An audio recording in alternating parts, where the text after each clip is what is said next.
दोस्तों, जब हमारे पौधों पर मिलीबग्स का अटैक होता है तो हमें तुरंत पता चल जाता है कि हमारे पौधे पर मिलीबग का अटैक हुआ है, अगर हम थोड़ा सा भी ध्यान देते हैं, क्योंकि यह सफ़ेद सफ़ेद कलर का दिख जाता है और पौधों को जब तक ये नुकसान पहुंचाए उससे पहले ही हम इसका सफाया कर देते हैं, क्योंकि हम अपना ट्रीटमेंट चालू कर देते हैं। लेकिन स्पाइडर माइट्स एक ऐसा छुपा रुस्तम है कि ये तब पता चलता है जब हमारे पौधों को 30% तक डैमेज कर चुका होता है। ये बहुत ही खतरनाक कीड़ा है।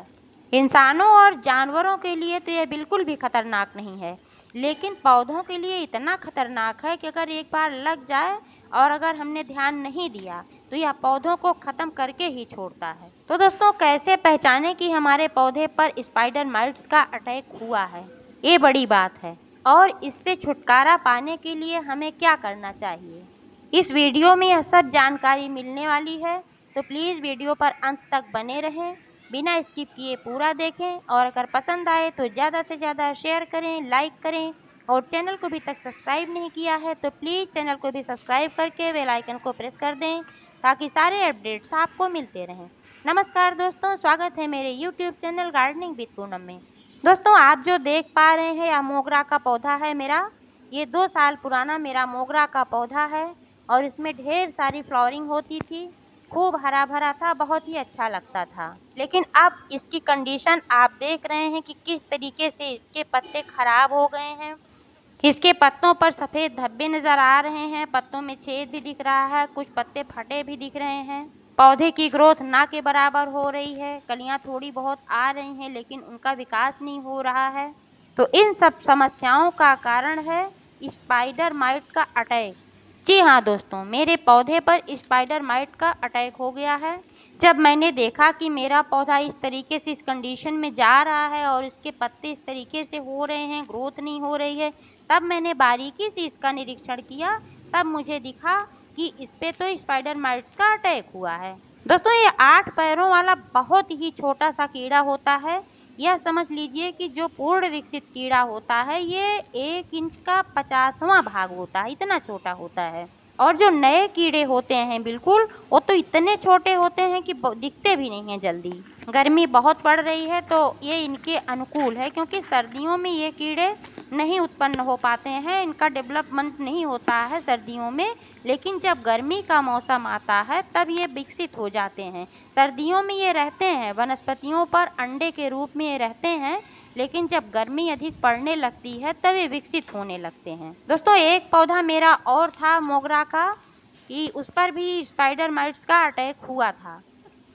उस समय मुझे नहीं दिखा था कि इस पर भी स्पाइडर माइट्स का अटैक हुआ है, इसलिए मैंने इस पर कोई ट्रीटमेंट नहीं किया था।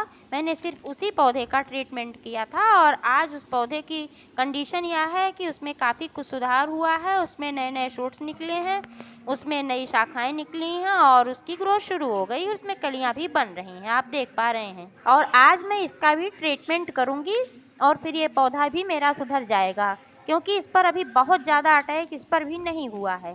30% तक अटैक जब होता है तब हम इसको सुधार कर लेते हैं, लेकिन जब अटैक बहुत ज़्यादा बढ़ जाता, संख्या बहुत ज़्यादा बढ़ जाती है, तब पौधों का बच पाना बहुत ही मुश्किल हो जाता है। कई कंडीशन में तो हमें पौधों को फेंकना ही पड़ जाता है। इसलिए दोस्तों, समय रहते अगर आपने इसका ट्रीटमेंट कर लिया तो आपका पौधा बच जाएगा। अगर आपके भी मोगरे के पौधे में इस तरीके की कोई समस्या आ रही है तो आप बारीकी से निरीक्षण करें। वैसे भी अगर नहीं समस्या है तब भी आप अपने पौधे का बारीकी से निरीक्षण करें। थोड़ा भी बहुत कहीं कुछ दिखे तो आप इस पर कीटनाशक का इस्तेमाल करें। कीटनाशक के रूप में आप नीम ऑयल का इस्तेमाल कर सकते हैं और नीम की पत्तियों से, ताज़ी नीम की पत्तियों से बना हुआ कीटनाशक भी आप इस्तेमाल कर सकते हैं।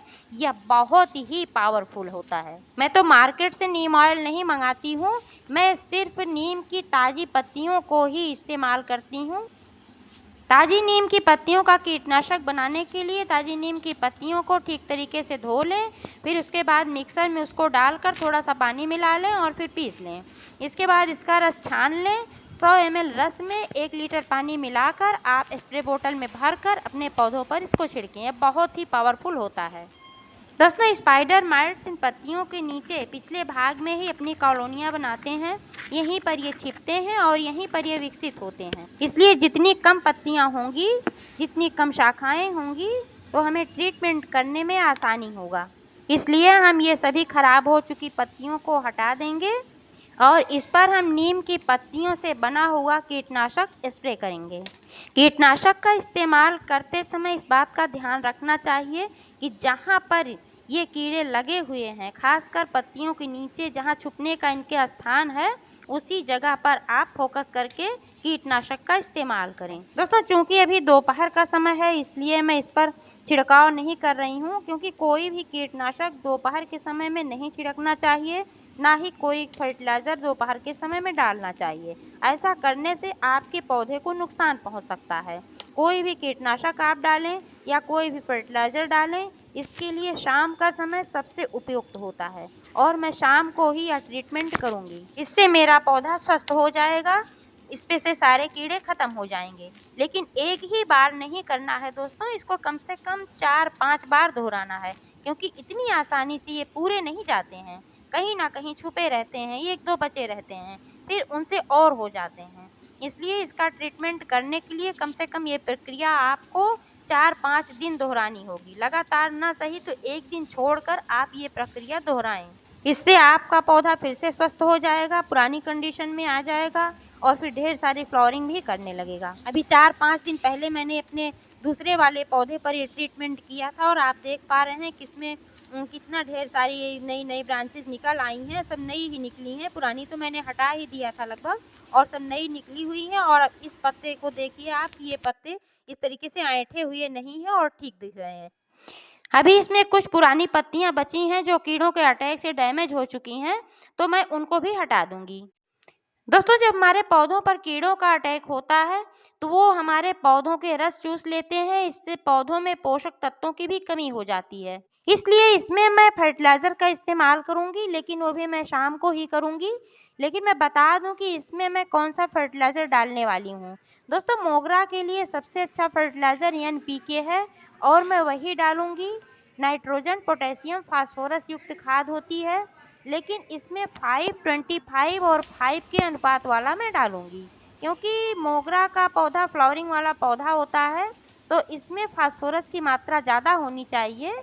तो इसलिए इसमें मैं यही डालूंगी, क्योंकि जिसमें नाइट्रोजन की मात्रा ज़्यादा होती है तो फिर वो पत्तियों के विकास में सारा पौधा अपना सारा ताकत लगा देता है, तो फिर फ्लावरिंग नहीं हो पाती है। इसलिए इसमें फास्फोरस युक्त खाद डालना चाहिए और 5-25-5 का अनुपात होना चाहिए, यानी कि 5% नाइट्रोजन, 25% फास्फोरस और 5% पोटेशियम। मैं वही वाला डालूंगी। दोस्तों, अगर आपके भी पौधे पर इस तरीके की कोई समस्या आई हुई है तो इसी तरीके से आप भी अपने पौधे का ट्रीटमेंट कर सकते हैं और अपने मरते हुए मोगरे के पौधे को फिर से बचा सकते हैं। जानकारी कैसी लगी कमेंट करके अवश्य बताइएगा।